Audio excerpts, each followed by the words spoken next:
You're watching the Post-Up Show. It's Cyrus Rogers, joined by Finals K, Kaunda, Chama, and our very special guest, Akinbode Oguntuyi. Akinbode, thank you for being on the show this week. Kaunda, thank you for being yourself. Guys, I mean, what a trip it's been. We're at the NBA Finals. Bode, I'm going to turn to you first and foremost as the guest. How excited are you for the NBA Finals? Cyrus, I can't tell you how amazed this journey has been. For the Lakers, we all felt that as good as Lakers were, they probably fall prey to the Clippers. But the Lakers, when they added Rondo, to the mix, we felt that, they're deep enough to make a run and probably give the Clippers a run for their money, not go all the way. For the Heat, in all the permutations, I don't think there are two or three people who give them a chance to be where they are now. We gave the East to either the Raptors, the Bucks, or the Celtics. Nobody talked about the Lakers, but as the playoffs built on, they became stronger. We saw how smart they play. We saw how big their guys are becoming. And for me, it's been a hell of a journey for them. I do think that I don't think they're done yet. Okay, we wait and see.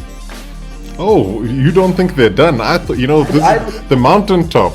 I mean, any higher than this, and you end up in the pantheon of legends. I agree with you. But we've seen some of their guys grow. We saw Jimmy Buckets at Sixers. We saw how disruptive it was to the team. But it's come to the Heat, and it's been the force that holds them together. We've seen Bama Adebayo become one hell of a center.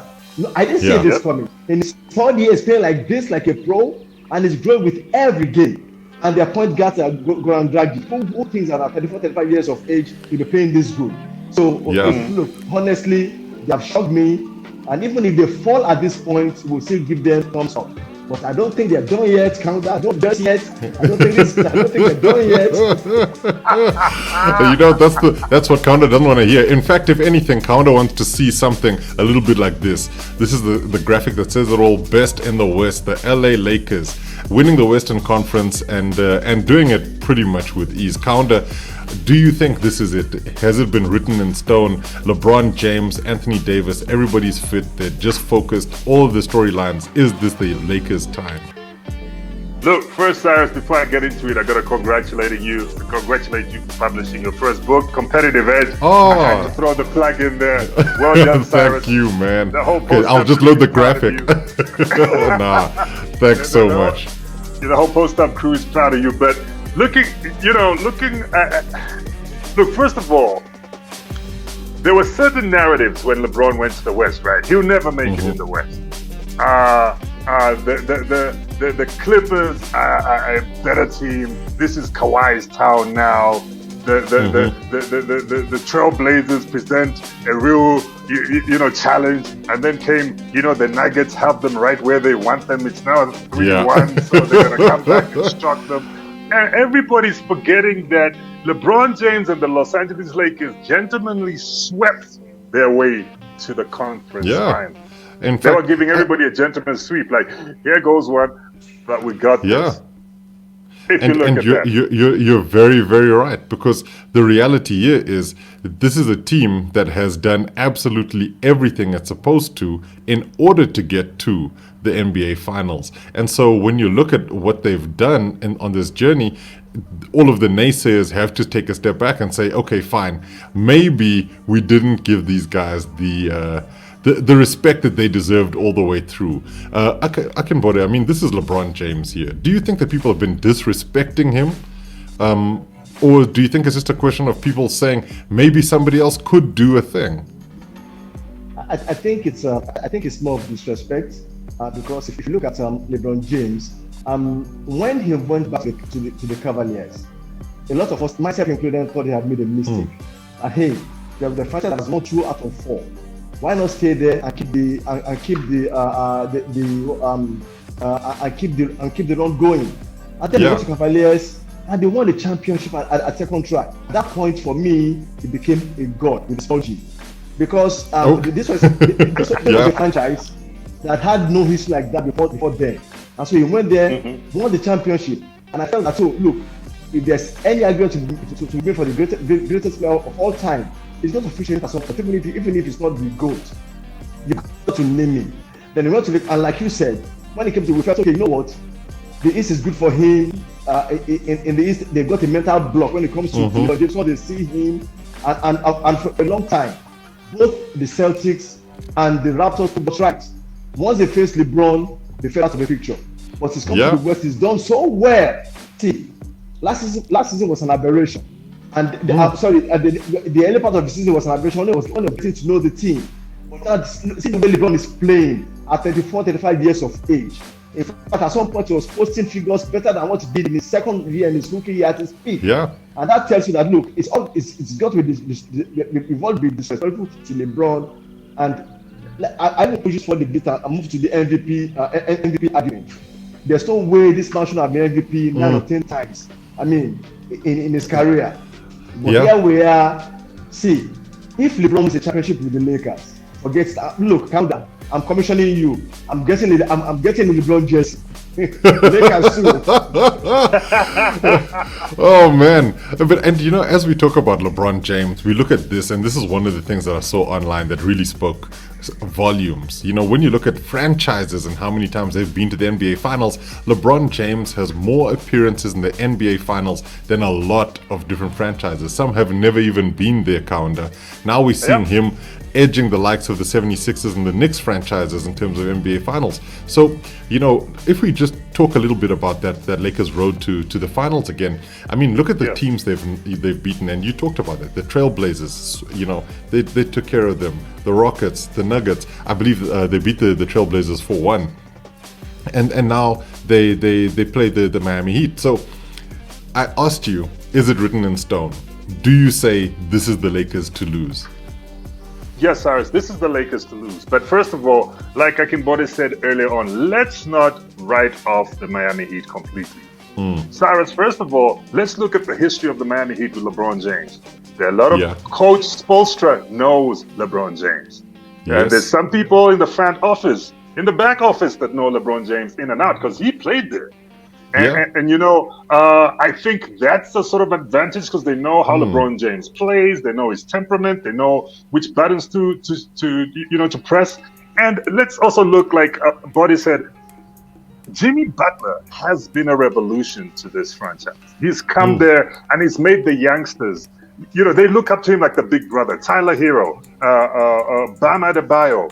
I mean, these guys look up to him as that big brother, and I think he brings out of them what he couldn't bring out of Karl Anthony Towns and Andrew Wiggins, or even the 76ers when he went there. He just looked like a troublemaker.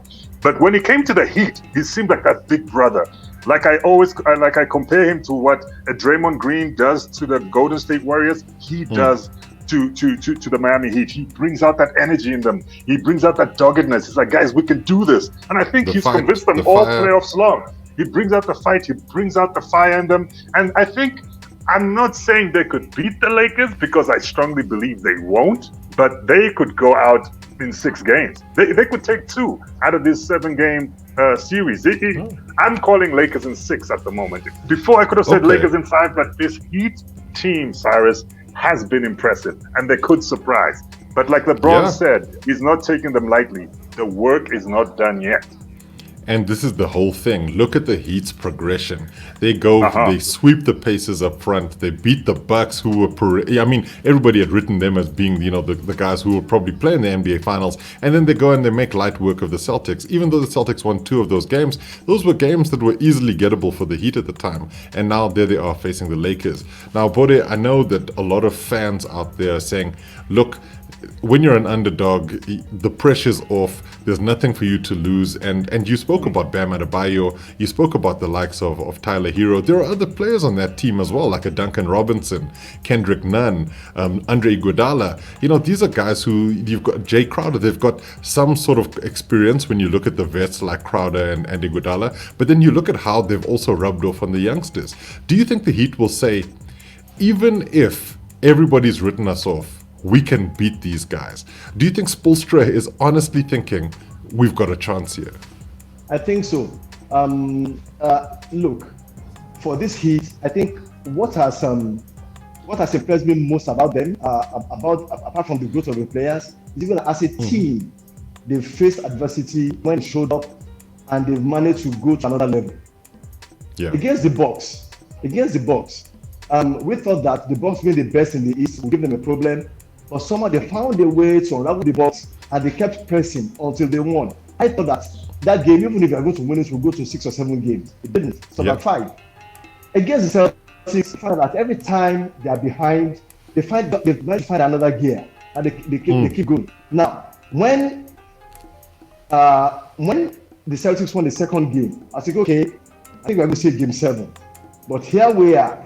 The next game, it's done. They revved it up. At a point, I think it was the end of the fourth quarter when the Celtics were leading by 6. I said, okay, maybe this is where this gets tight. They went on a 6-6 run and they put the game away. And towards the end of that game, towards the end of that game 6, I think there was a play where I think it was between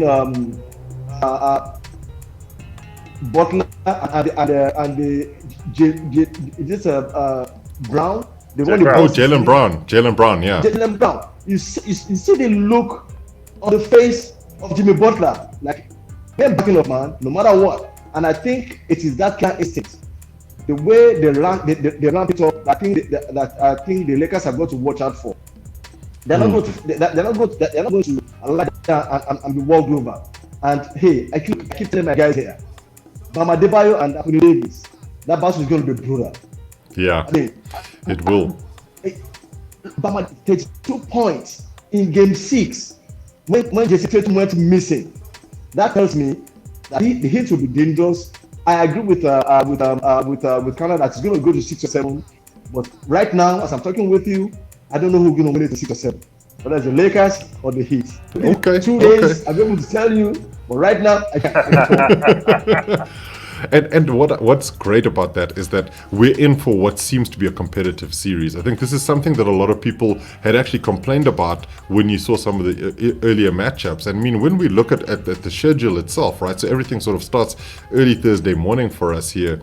Obviously the Lakers, it's a Lakers home game as such, but I do feel that if there's one thing that has happened is that the Heat tend to play with so much heart and so much dedication, and what they do is that they defend well as a team, and not just that, they attack as a team as well. They move the ball around, and so I don't necessarily know if the Lakers have had too many chances to face teams that play the way the Heat do.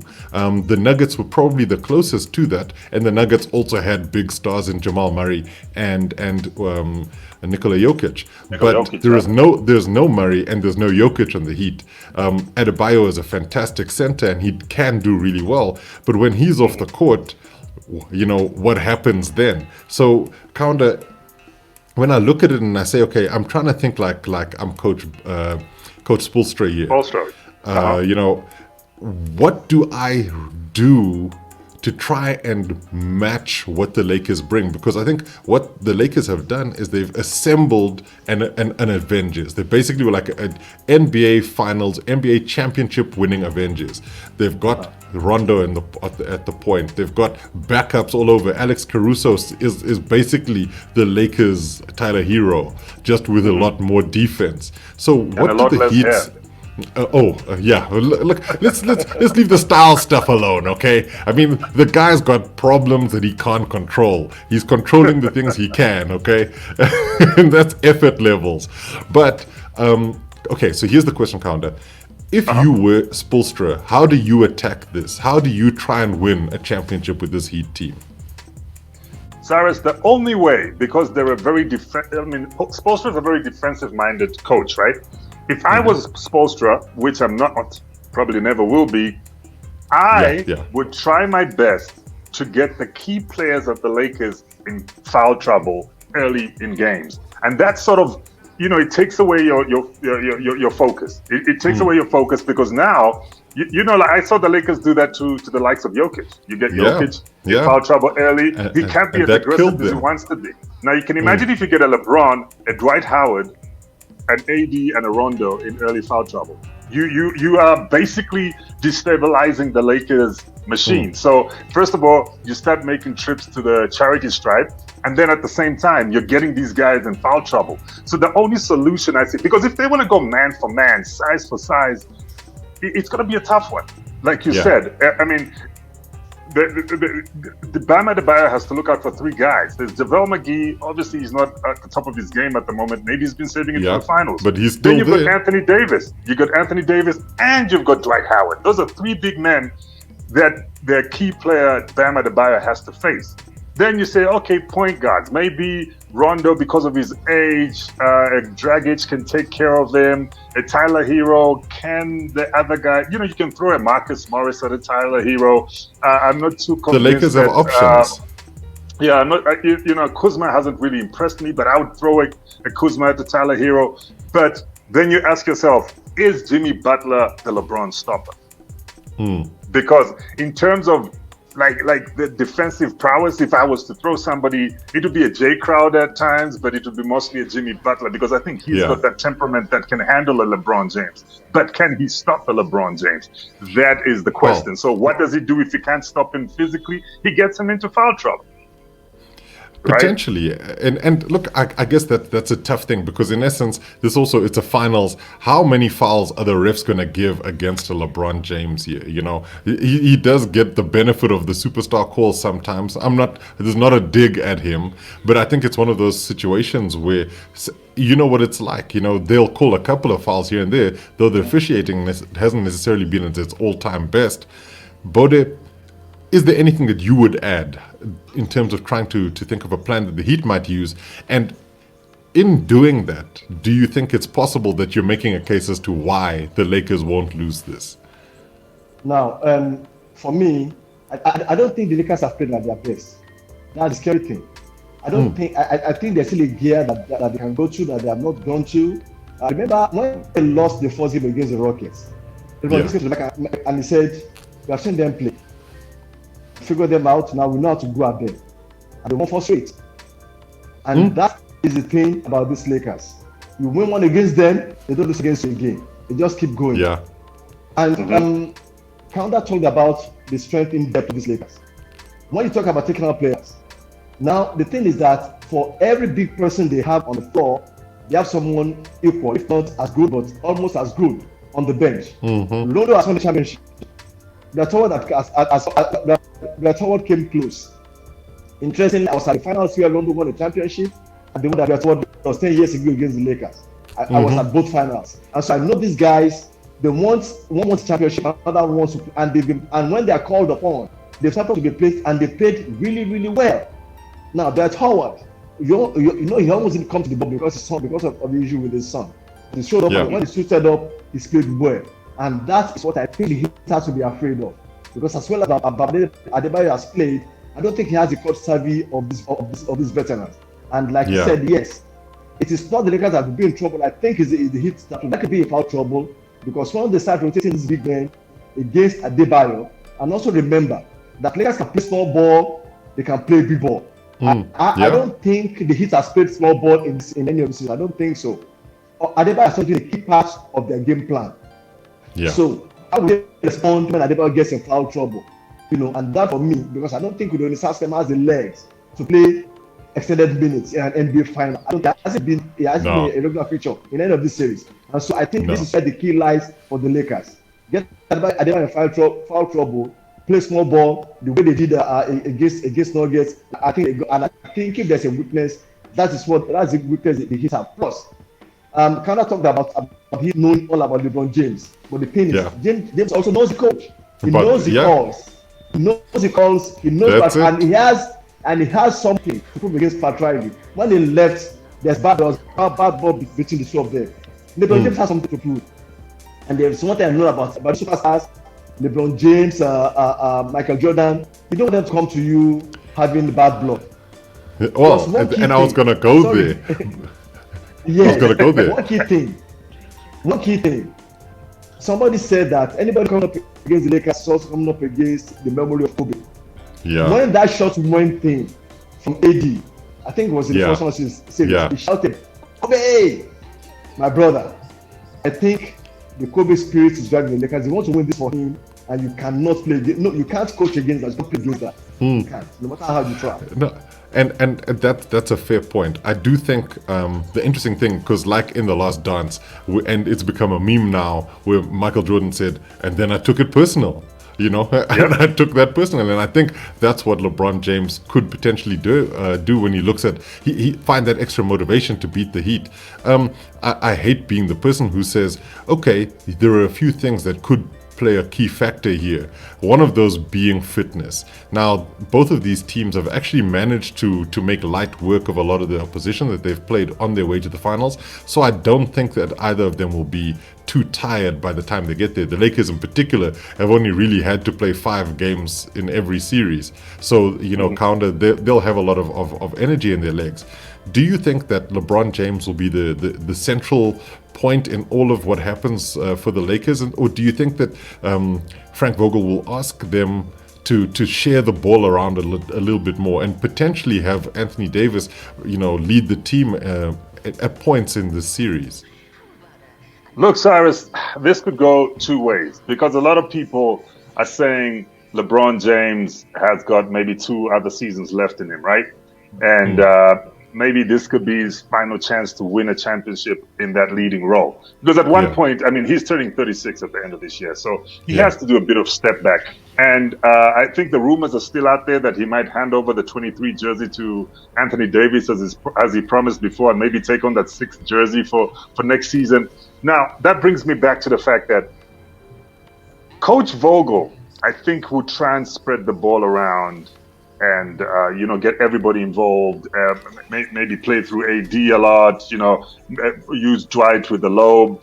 But I think when it comes to closing out games, when it comes to taking over games, he's going to leave that to LeBron. It's going to probably be at LeBron's prerogative, because LeBron has a lot to prove. Like I said, you remember the narratives that followed this. Dame, it's Dame time. Oh, the Lakers. Charles Barkley was bringing out brooms. I want to see those brooms right now, actually. LeBron has got so much to prove. And then again, Cyrus, this makes LeBron probably the only player in NBA history to win a championship in 3 different franchises, if he does, right? Yeah. And if you look at the kind of, this is LeBron's time to shine, Cyrus. If you look at the kind of team or the kind of groups he's joining. Now, let me just give you a stat I picked up today. He's the only player with 10 or more NBA Finals appearances, one of 4. LeBron James, Kareem Abdul-Jabbar. Then you got Sam Jones, and Bill Russell, who made it 10 or more times to the finals when there were only 10. There were only 10 teams in the league at the time. So that's a whole different era. So the only person who can say they've done it as many times as LeBron is really Kareem Abdul-Jabbar, because he's played during times when there are the 30 more teams. They even had 3-point. They had a 3-point line. Yeah. So Cyrus, I think LeBron has got a lot to prove, and I think Coach Vogel understands that. So where necessary and where it allows, I think LeBron is going to be left to take over, just like he did with the last game with the Denver Nuggets. There was, I know, Jamal Murray was hobbling and the team looked really, here and there without him, although they were putting up quite an impressive fight with one of their stars literally limping. And I think it's going to be LeBron's time to take over. But like you said, fitness is also a worry. If you remember in Game 5, when it was Game 5 or Game 4 when Anthony Davis fell funny. Yeah, okay. That was worrying. That was worrying to me, because that can happen to anybody. That happened to Giannis Antetokounmpo. Remember, in their playoff series, when you can't help it when that happens. When you fall, when a key player falls funny and is out of commission, that changes the whole game for you. It changes the whole series. I'm going to throw one more spanner in the works here, because if there's one player on the Miami Heat team who has taken players out of contention before, it's none other than Kelly Olynyk, my least favorite player. Ooh. And so he's also going to be playing a part in this series. Boda, you had a point that you wanted to make. Sorry, what? You had a point that you wanted to make a little bit earlier. Yes, you're talking about who Coach Vogel will go to for leadership. I think this is LeBron territory.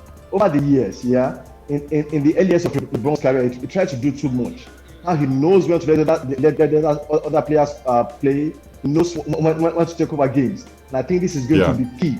There's nobody on the Heat team who has that. The only player was in the finals with these guys from Sudanese hustling, and he's not playing. Andre Iguodala won championships with the Warriors, but I don't think Iguodala will be as key as LeBron will be. because from the numbers that LeBron is putting up, and from everything that's going on around him, both emotionally and with the ties to it, I think LeBron is a little more motivated. I do feel that I think this finals it might not be the MVP like Kaunda said, because AD might just be the one, but it will be LeBron putting the strings and thinking for the team. He's been there before, he's done that before. He has more experiences than all the Heat put together, and I think that will be key in this series. And I agree with both of you guys. I do think, though, that one of the things we haven't mentioned is Andre Iguodala won the Finals MVP for the work he did on LeBron, which wasn't actually, I mean, somehow he won the Finals MVP and LeBron was still like averaging over 25 points a game. But anyway, it's just how things worked in that season. We're going to have to leave it there, but I'm going to ask both of you for your predictions in terms of who you think was going to win and in how many games. Akinbode, we'll start with you as the guest. Who's going to win it and how many games? I'm putting you on the spot. Yeah, I think after all said and done, I think it should likely be Lakers in 6 or 7. I think it's more 6 or 7 because if you factor in what LeBron said against Rockets and which he has proved to be all through that series, you win the game against them, figure you out, and then they start playing the way they want to play. I think as good as Heat are right now, they'll take 2 games. I don't think no more. Okay. Lakers in 6. Okay, Lakers in 6. Kaunda, you mentioned Lakers in 6 a little earlier. Do you stick by that? That's what you're thinking. Lakers in 6. Yes, I'm gonna work with the number 6 because LeBron James wears number 6 when he's training. The Lakers are gonna be playing.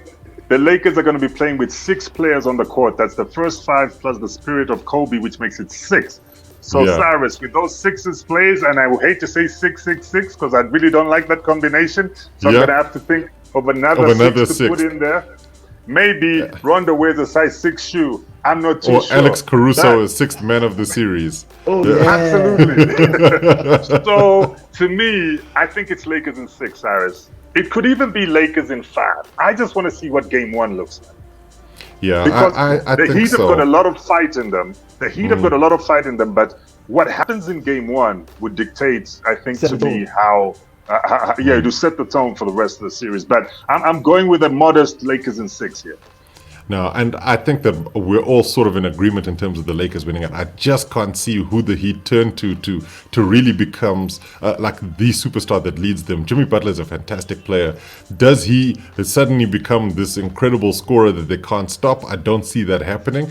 But also, you have some youngsters who there's just no fear, and I think this is also where we talked about bubble basketball in the past, in the sense that there's no crowds. The only people that could put you off your game is your coach and other players that are there. So, that's why I think the likes of Tyler Hero have just been so good. And I think, if anything, the Raptors taught us something when they won the championship last season, and that was never count out the underdog in these scenarios, because sometimes fate has a way of putting things in your place and you just say, wow, there's no KD, there's no Klay Thompson, this could be our time. And anything like that could happen. I hope for just pure fitness, everybody's good, nobody's worrying about any injuries and what have you, and we see a good series. I am going to say Lakers in 5. I think Heat will win Game 1, and then Lakers will just basically win the rest of them. So for everybody at home who's watching, this is the schedule. Game 1 starts Thursday morning here on the African continent, and Game 2 is on Saturday morning, all of them 3 in the morning. That means get your sleep early. Game 3 on Monday, and that's also a little better time in terms of 1:30 in the morning. It depends as to what you think good is. But make sure you're watching the NBA Finals. We will be. Akinbode, thank you so much for being on the show. It's been an absolute pleasure. Kaunda, Chama, as always, what a great person to have on. You've been watching The Post Up Show.